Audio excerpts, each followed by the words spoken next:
Greetings and salutations. I'm Jennifer Kennedy, the lead for compliance and quality at CHAP, and welcome to CHAPcast. Today we're going to talk about the top 10 hospice deficiencies that we found in 2025, and I am here with my good friend and coworker and support system and all of the above, Kim Skian. Hi, Kim. Hi, Jennifer. Right back at you. All right. So we're going to talk hospice deficiencies today. And these are the top 10 standard deficiencies that we found in all of the surveys that we did in 2025. And, actually, when I looked at these, I was a little bit surprised because it didn't, I was thinking, oh, yeah, here we go. It's going to be like 5 items, plan of care, comprehensive assessment. And, it wasn't necessarily the run of the mill this year that we've seen in other years. So let's, go ahead and jump right into it and do an overview of what we're going to cover today. And, essentially, why does this matter, Kim? Why do we even care about this? Why should hospice providers care about this? Absolutely. And absolutely happy to be here. We know that these are the most common deficiencies, not just for CHAP, but for many state agencies, survey agencies, and also other AOs. The reason it's so important is because these are just discussing what the top findings may be, but hospices need to ensure that they are aware and compliant with all conditions of participation and CMS standards as well as CHAP standards, and I would say state regulations if applicable. For hospices, it's more important because, I would say survey readiness is equally important for everyone. We know how I feel about it. As I've said for many years, everyone should be survey ready at all times. But isn't that your tagline? That's your tagline, pretty right, much, Kim? Yeah. I'll probably say it at the end. But it's important to note that at least for these top 10, all of the findings have an associated CMS tag, which is expected since our CHAP standards closely monitor the COPs. And for hospice, even though the special focus program is on hold, there may be something similar in the future because it's still congressionally mandated. Unless there's a change in the law, then SFP may come back or something similar in the future. So ensuring compliance with federal standards and mitigating the chances of receiving condition level deficiencies is really a key. Absolutely. And it may come back with a vengeance, but we'll save that for another chat for another day for sure. Hopefully far down the road, I said, yes. I mentioned that I was a little bit surprised. Was there anything surprising to you when you looked at that list for the 25s? First of all, for years we have looked at the top 10 deficiencies, not just for CHAP but for CMS. Certainly when QCore was readily available, I know there's a migration to iKeys at this point. For years, the majority of the findings, as you pointed out, usually like 6 of the top 10 were related to plan of care and comprehensive assessment, which again go hand in hand. Even though there may not be findings, you have to make sure that the care plan reflects the comprehensive assessment and any updates. So this year I looked and there were 4 for aides, hospice aides. And that, you and I both know that we have a perpetual, feeling about hospice aides being on the top 10, especially supervision. But I found that important, an important change. And the other that was surprising to me was how high up, if you will, I think it's number 4, volunteers, the 5%. Right. Utilization for volunteers. Now, at the moment, this is still a requirement. And, we understood the challenges. Of course, it was under waiver during COVID, but I think maybe hospices are either having trouble tracking the 5%, or continuing to have difficulty recruiting, or we did find that there were some hospices that were unaware that the late waiver had been, had expired. Oh my God, for real? Mm-hmm. Mm-hmm. Wow, that's been a bit for sure.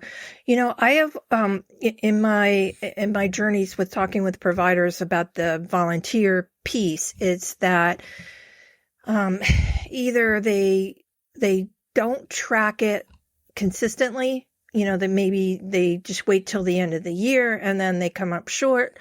Or they may have had staffing changes, in which, every time a staffing change happens, maybe something is dropped. Or they just don't know how to do the calculation with the clinical hours correctly.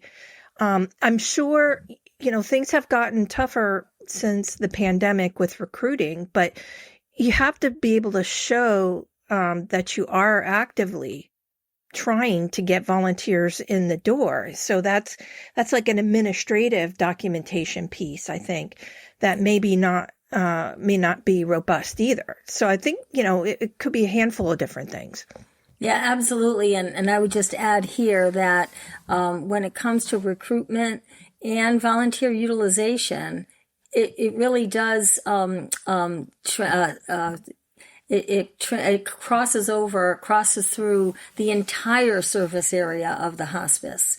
So, if there's difficulty recruiting in one particular location, then as a hospice, they need to make sure that they can demonstrate, number one, evidence of recruitment, and then what they are doing from an operational standpoint to be able to, provide volunteer services if they are needed. So again, we're not talking a lot about volunteers. We could probably do an entire session on volunteers. But you asked what was surprising, and I was just surprised at how high up on the top 10 this one was. Well, Kim, even though the plan of care and comprehensive assessment didn't dominate the list, we should probably talk about it. Because it was the number one item. It was right up there. So I will talk about plan of care and comprehensive assessment, and then I'm going to pass it to you to talk about hospice aides. Thank you. We'll tag on these favorite topics. For, plan of care, and I say comprehensive assessment as well because, the drug profile, medication review is part of the comprehensive assessment. We know that, care planning is a perpetual top deficiency for all service lines, not just hospice. And again, not just for CHAP, and relates to many of the other top 10 findings. We have to continually remind staff that the care plan must reflect the patient's individual needs and that it's updated at least every 15 days or more frequently as needed. Now, some states may have a tighter requirement, so you have to make sure your state regulations are met. But those changes, the care plan and the updates are related to changes in the comprehensive assessment. And the other key with hospices, there is an RN, primary nurse, right? A primary care nurse, who is responsible for the overall ensuring that the care plan needs are met, service needs are met, and the care, and the patient's needs are met.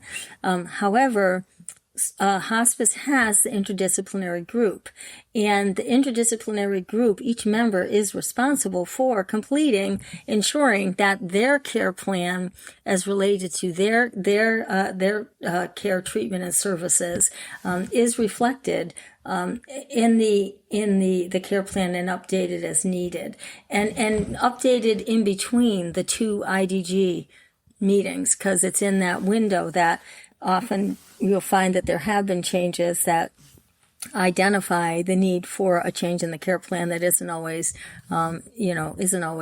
included in an update, and also obviously including the medical director and the attending physician, if applicable. Yeah, and CMS agree with everything, by the way. And CMS, does consider that plan of care the most important document in hospice care. So they're very focused on it,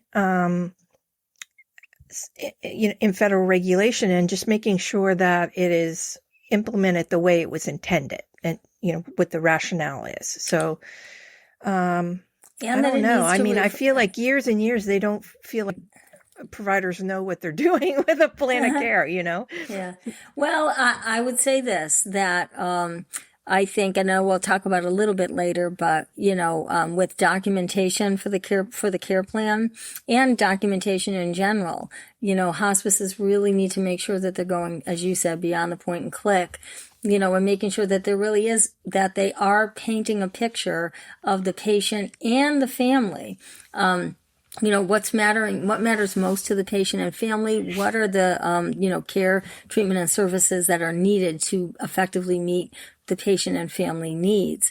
And I think that not having that, thorough documentation, really, puts a hospice at risk, not just from a survey perspective, missing the elements, but from a payer perspective with audits. And denials, because a care plan does not appear from an audit. And again, we don't conduct payer audits, but from a denial perspective, the findings that the care plan doesn't sufficiently document, and the care plan and documentation doesn't meet patient and family medical necessity needs. Absolutely. And because it trended at number one, it means that, most of our providers that got cited here need to do some performance improvement work on this particular issue. Actually, yeah, I agree. And I would say that, and I know you'll say this as well, with any of these top 10 findings or any deficiency that a hospice may have, even if it's not on the top 10, but it was identified either through their own mock survey or through a prior survey, if they have a deficiency, they really need to, it's recommended that they create a PIP, performance improvement, plan and process to be able to address any of these findings so that they can ensure that they are ready. Absolutely. All right. Should we talk about the elephant in the room? Yes, Jennifer. It's time. All right. AIDS. Boy, a lot of citations for AIDS. Mm-hmm. I think that really surprised me the most. Things that popped up in the list were care plan instructions, meaning that the RN needs to write those instructions and then ensure that the aide is following the instructions and that they're only doing things on that care plan and not things that are not on the care plan. And that doesn't mean the aide can't go back to the RN to say, hey, can we add this? Or I think this is a need, or the patient stated this. It just needs to be all aligned. I'll save the best for last. Reporting changes to the RN. If there are changes, that was another one that popped up. Mm-hmm. Care ordered is in line with aide training. So, that all training and competency is huge to make sure that all of your aides are checking the box that are regulatorily required, not only with federal, but with state regulations.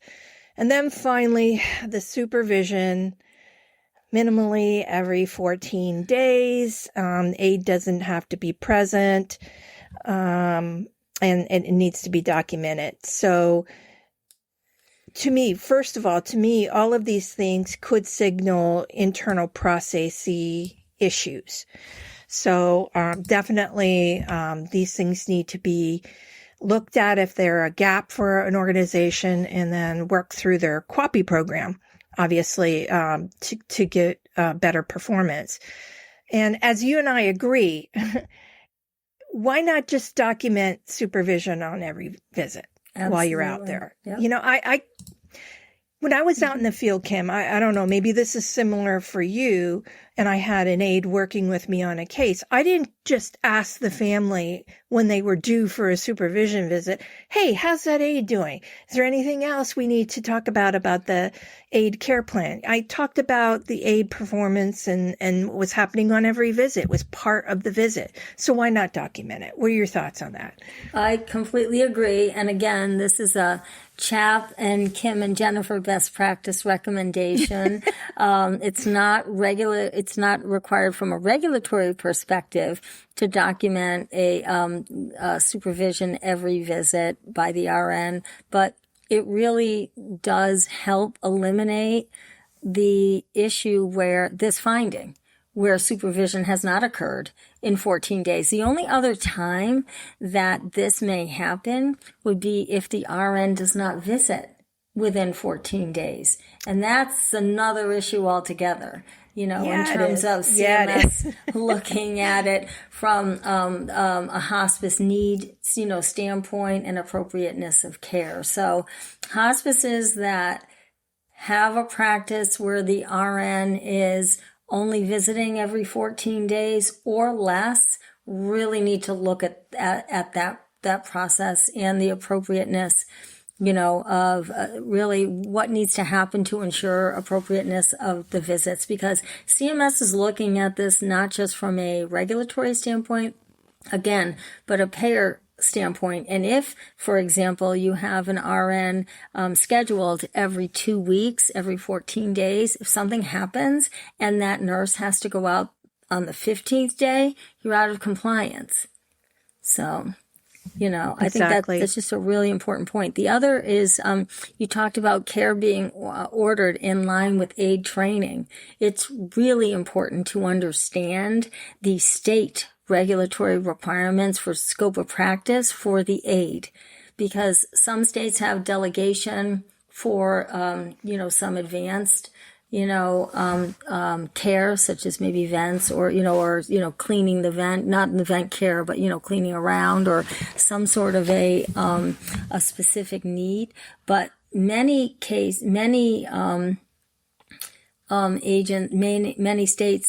don't have that. And even if they do, you want to make sure that there is, you have adequate training. But we have definitely seen situations where aides are, for example, applying Una boots. Which again is a wound care, treatment, right. and other things, even compression stockings. It really does depend on, the training of the aide and any state limitations. So it is really important that, that hospices look very closely at those requirements. Well, that's great discussion there, Kim. So I'm going to date myself and say, let's flip to side B of the 45 record. Did you get that one? Yes. Did you use that 45 record? I did. You want me to start? Yeah, sure.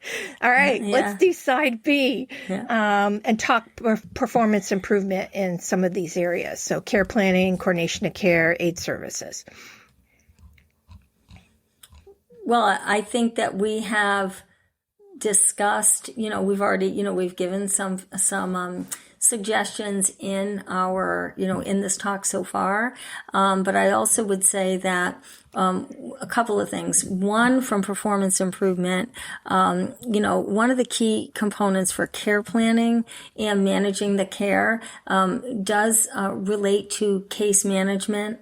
And that would be case management by the RN. Even though in a hospice there is the IDG, it's still the RN's responsibility.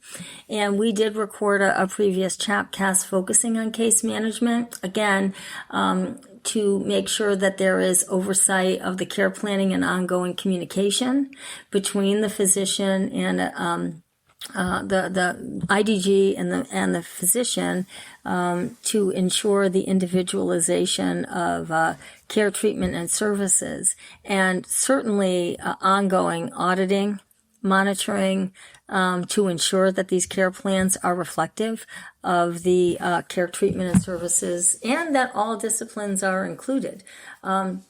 in hospice with an IDG every 15 days, at least there should be documentation that even, for example, if the patient and family decline chaplain or social work, that they are or volunteers, that they're revisiting those disciplines ongoing with each IDG in case there are changes, in the patient's and family's needs or, willingness to accept the services, etc. So it's a living and breathing document that needs to reflect the patient's needs. Absolutely. Couldn't agree more on that. And when we're talking about some of the aide deficiencies, I always, when I think quality, I have to go through the checklist. Is this a single employee problem? Is this a system problem? Is this a documentation problem? You've got to work your way through those to figure out if you're an organization that got cited with any of these. Why did it happen? Even do a root cause analysis if you have to make the correction. And we've given some good suggestions, I think, around the aides in terms of maybe documenting every visit when you're doing supervision and keeping on top of the monitoring of that care plan, which goes along with every visit. Talking to the patient. Are we doing what you need us to do for you? Is there anything else we need you that we can do for you through the aide services? So, to me, all of that falls into the individualization of the care that the hospice is providing. And if we're letting some of this stuff drop, then are we really individualizing the plan of care that's been mapped out? I have to go back to that.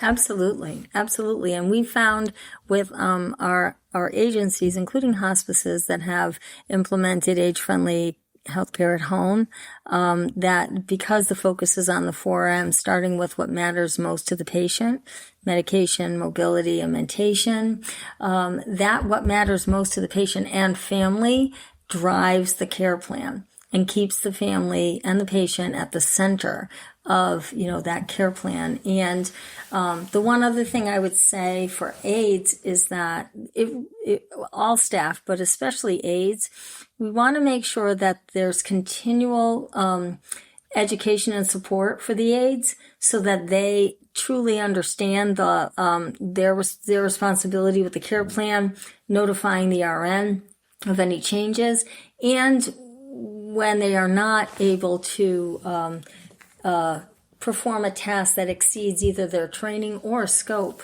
a practice, because, there is sometimes any caregiver will go into the home and might feel, a pressure, if you will, sometimes inadvertent, unintended, a family member wanting, an aide or someone to help because they're there all the time, so really making sure that, that they understand the boundaries of their role.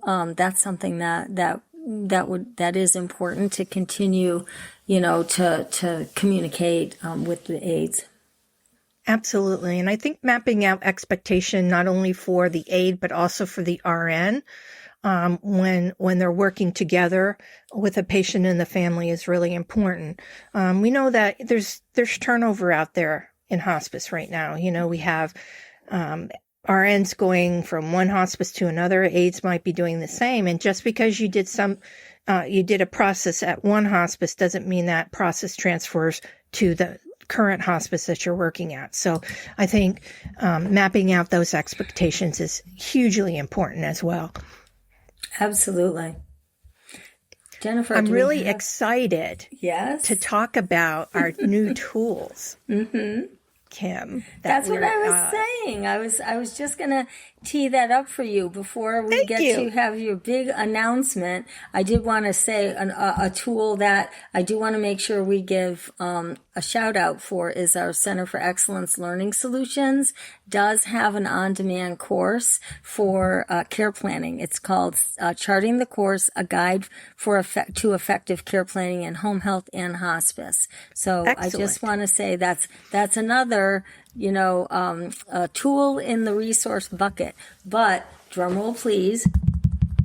There it is. Drum There roll, you please. go. So we're really excited to push out some different tools with our top 10 this year. So not only are we going to give you the top 10 hospice standard deficiency list, but that list will also include a breakout of those deficiencies into domains and then analyses of each domain, which include rationale. Why is the standard or the domain important?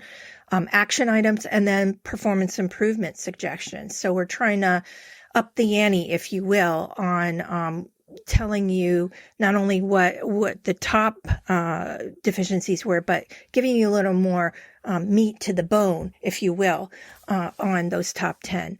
And then we also developed another tool, which is a 3-year comparison. So 23, 24, and 25 top 10 deficiencies for hospice.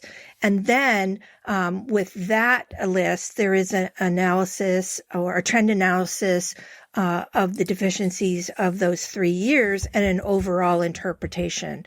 So really cool tools that we're pushing out the door this year, and we're going to continue to do things like that in 2026 and moving forward to make sure that hospice providers have the most insight that they can have as we push these top 10s out the door. So pretty excited about these tools, Kim.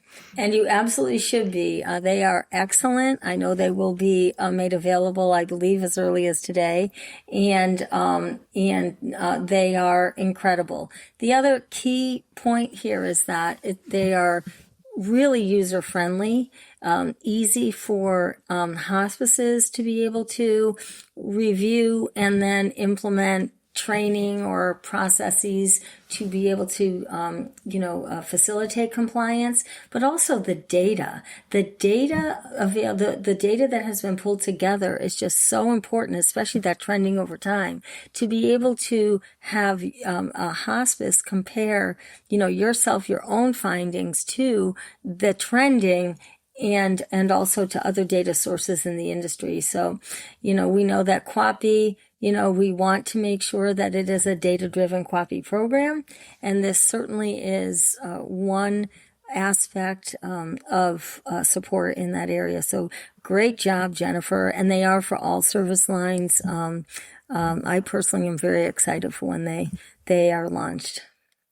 Yeah. So they're going to be on the website. They'll be downloadable. So please go and check those out. And again, with the plan of care resource we mentioned from our CFE side of the house, all of those are really important to making sure that you're compliant and you're providing good quality care. So, Kim, as we close our time out here, any last thoughts?